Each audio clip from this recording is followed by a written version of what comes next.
What is up everyone, Movie Worm back again with another video, and today is going to be another Blu-ray and 4K pickup video where I show off all the Blu-rays and 4Ks that I picked up over the last few weeks. Got a nice little stack here, not the biggest I've ever done, definitely not the smallest, but if you want to see more of these videos there will be a link down below to all my others.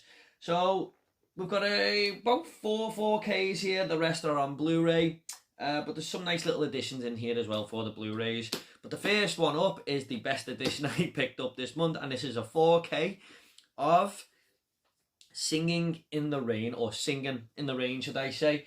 Now this is a movie that I have wanted in my collection for the longest time. I've got a little list on my phone where these are just movies that I want to get in the collection, and this is one that was on here, and I was going to pick it up a few months ago, but then they announced a 4K.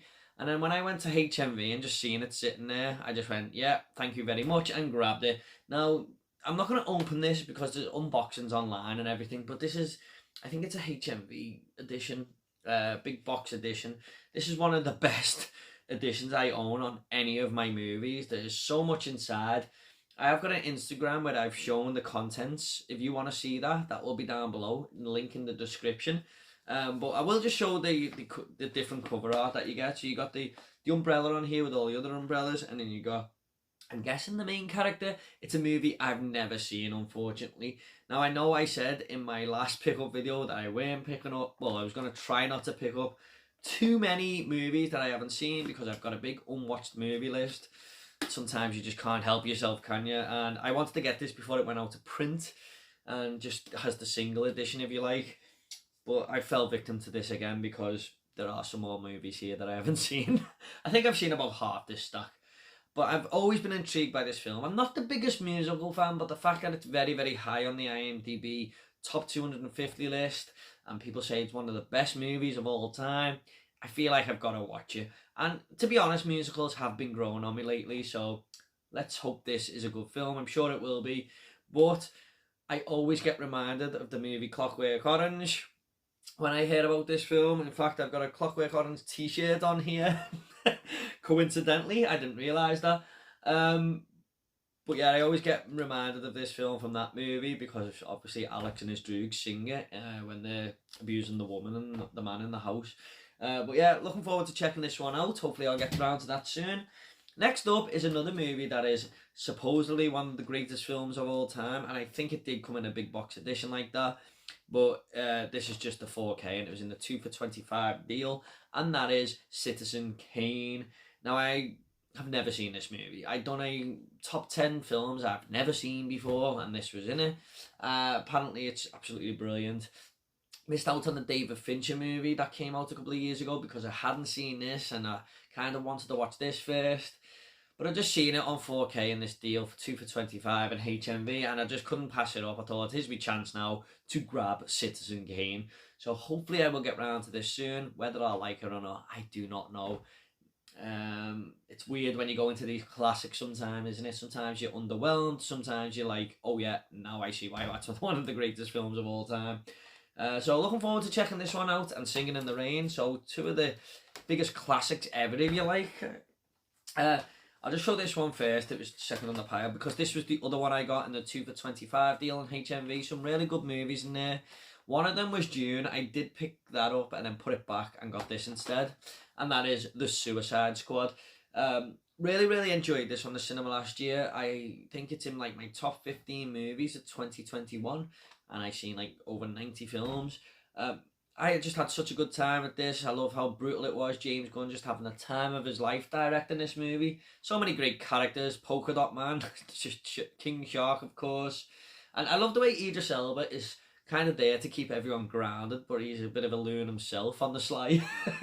But yeah, I absolutely love this film. And Viola Davis was just such a sinister character in this. You know, she's the standout character in a background who's just as bad as everyone else, even though she leads this team and is trying to, you know, get them to do the mission. She's just as sinister as all of these lot. But some great moments in this, especially with Harley Quinn who's firing them flowers out the gun. I thought that was beautifully filmed. Very, very colourful movie at times. And I really want to check this out again before I go into Peacemaker. just to refresh my memory. I mean, I can kind of remember the film anyway. But one thing that pissed me off about this movie, and this is my fault, I went to the toilet in the cinema. I couldn't help myself, and I think I missed a bit where they're having a competition.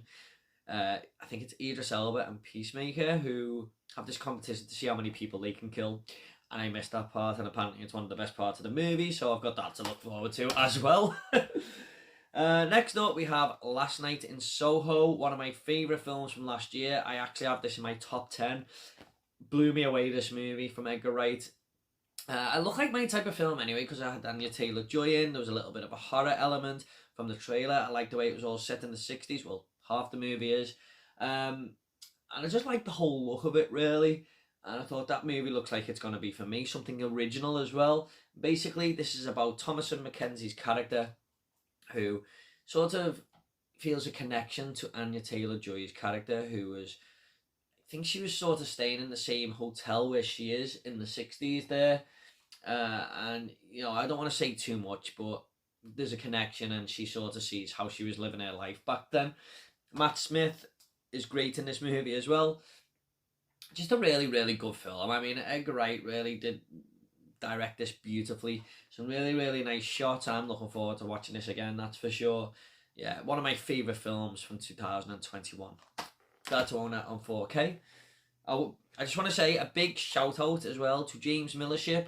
I'll leave his channel link down below. He showed me that this deal was on for £13 on Friday the 13th.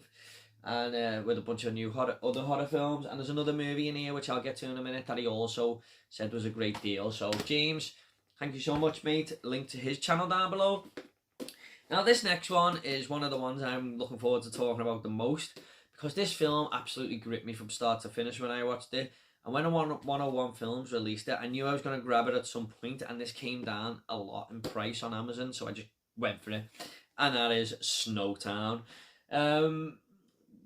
I think it's also known as the Snowtown Murders. This is basically about the real-life serial killer, John Bunting is his name.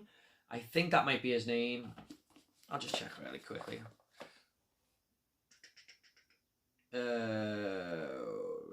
Yes, John Bunting.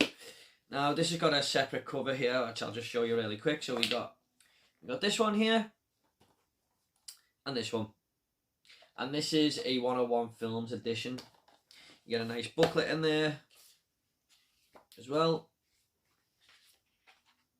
I don't know if there's too many unboxings of this on YouTube, so I'll just quickly show it. Won't show every page, of course.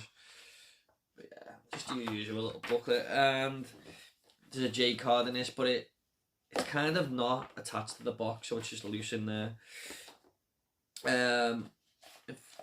Yeah, you get lots of special features as well if you want to pause that.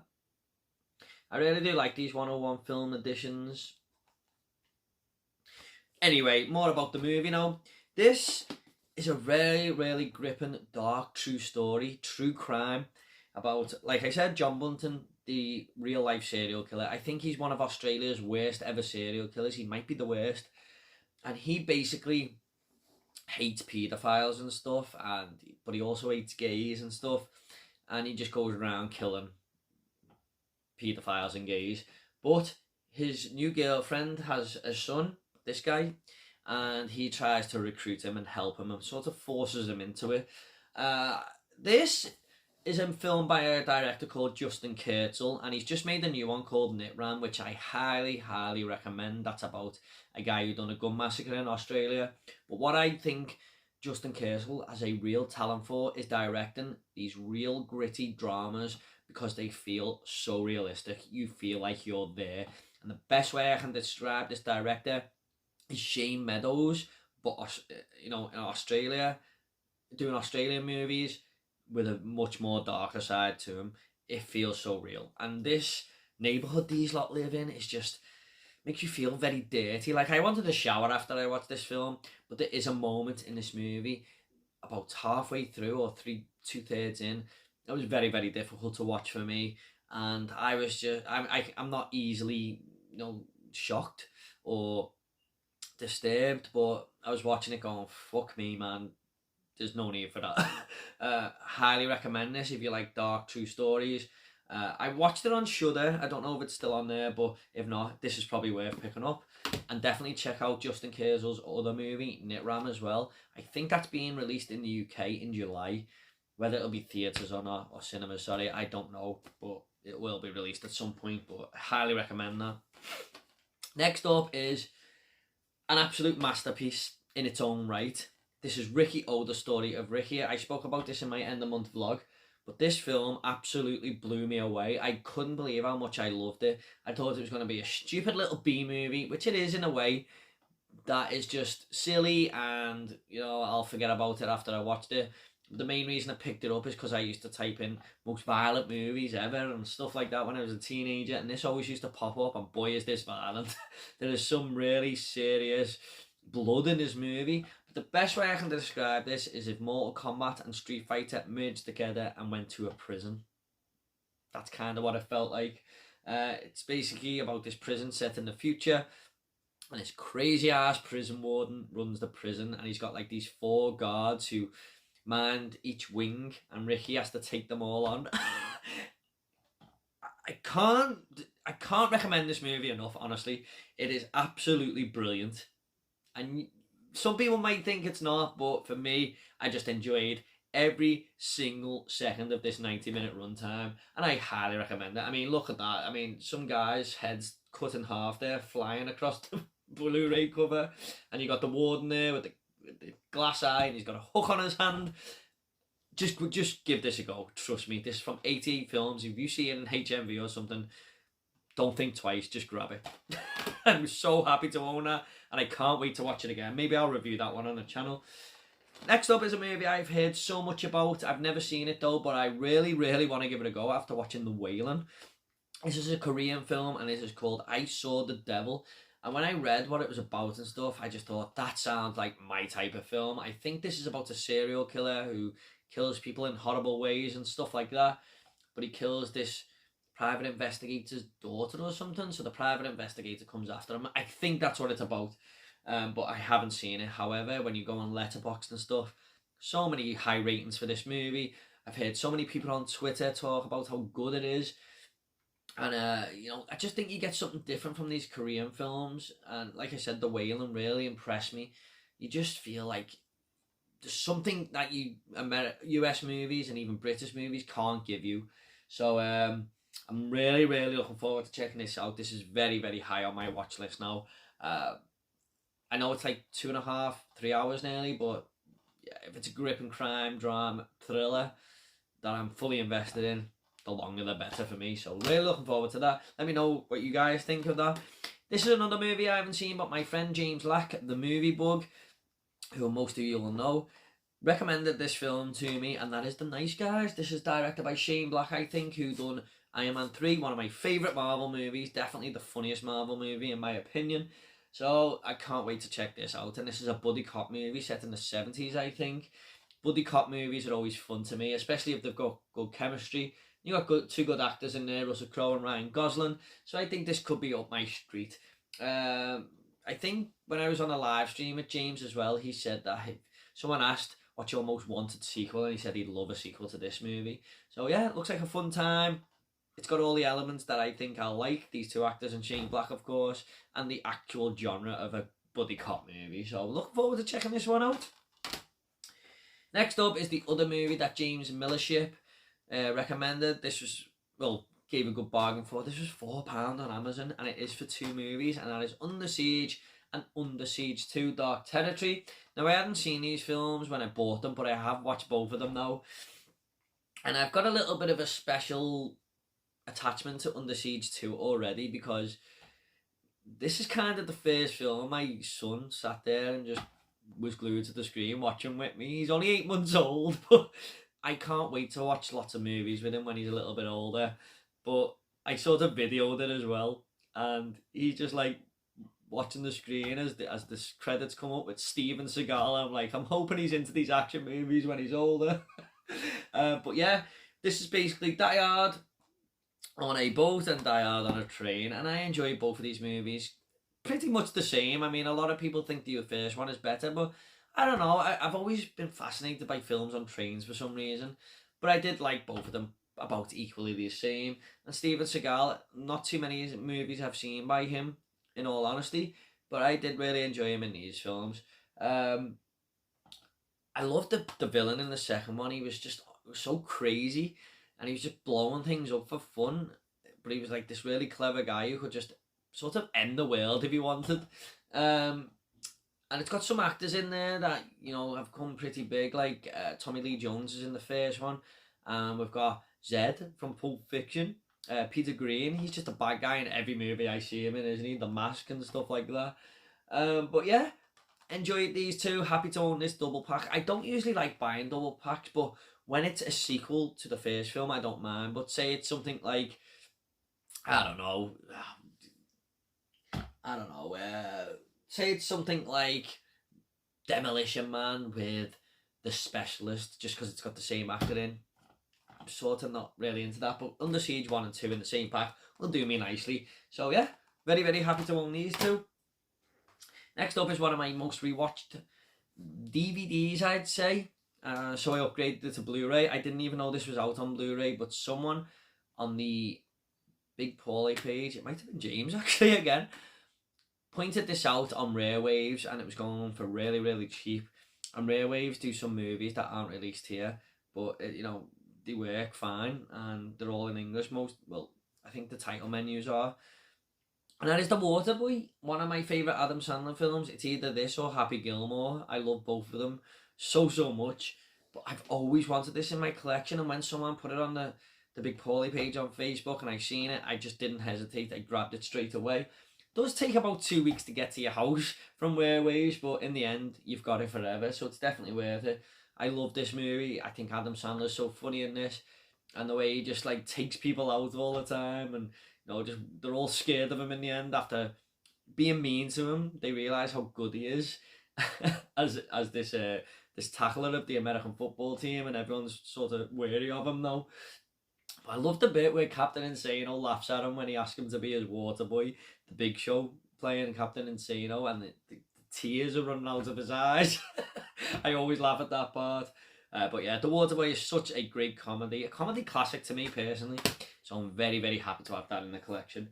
Next up we have Three from Hell, a film I have not seen yet, but I really do enjoy House of a Thousand Corpses. Please release that on Blu-ray for God's sake. And The Devil's Reject, the sequel, isn't bad either. So I thought, you know what, I'm going to have to watch this if I enjoy them two movies. I really do enjoy Sid Haig's character and Rob Zombie's wife in this, Sherry Moon Zombie. And of course, the main guy himself, who is in every horror film ever, Bill Moseley. I really do enjoy the dynamic with them three, although I'm not sure Sid Haig is in this one. Oh yeah, he is. Well, it does say on the back he is. Looking forward to checking this one out, because I do enjoy the first two, and I hope there's more carnage and stuff, but I have heard mixed things on this. But this was in the HMV sale for like £3, so yeah, why not? You really should have watched that by now. And last up is, I've saved this to last because I've just done a video on this, because Aiden, the movie insider, sent me this. So I've already showed this off, but I'm just going to show it again, and that is the newly remastered edition of Fargo. And I didn't realise it was newly remastered edition when I done that video, so I do apologise, Aiden, but this is a steelbook he sent me, one of my favourite films of all time. Really, really nice steelbook there. I'm so happy to own it. It's the last video I put up if you want to check it out. Just quickly there, got Frances McDormand's character, Marge. Now, simply enough, this is one of the greatest films ever made, in my opinion. Definitely Joel and Ethan Coen's best movie. There's just so much going for it. It's just a great crime drama film where everything goes wrong. Everything that can go wrong will go wrong, and I just love it to death. I love Steve Buscemi's arc in this, the way he's kind of scared at the start of the movie to cause trouble, and in the end he's just going on this big rampage and stuff. But this is basically about a guy played by William H. Macy, who gets these two crooks to kidnap his wife, and he says, I'll get my wealthy father-in-law to pay the money, the ransom. I'll give you 40,000 and I'll keep 40,000. But really, behind their backs as well, he's asking for $1 million. and he's just going to give them 40 and keep 960,000 to himself, but everything just goes wrong. Definitely worth a watch. Got great black comedy in there, an absolutely brilliant score, the best theme tune, my favourite theme tune of all time. I've even got a poster of this on my wall. I absolutely love it to death, and definitely in my top 20 movies of all time. Aiden, thank you so much once again for sending me that. I'll leave his channel link down below. So that is all my pickups, guys. I hope you all enjoyed this video, what you think of these movies. Let me know down below, especially for the ones I've seen, and the ones I have seen, do you agree with my comments? I'll get back to every single one of you, I promise. And if you want more Blu-ray and 4K pickups, they'll be down below as well. Take it all easy, guys. I'll see you all in the next video.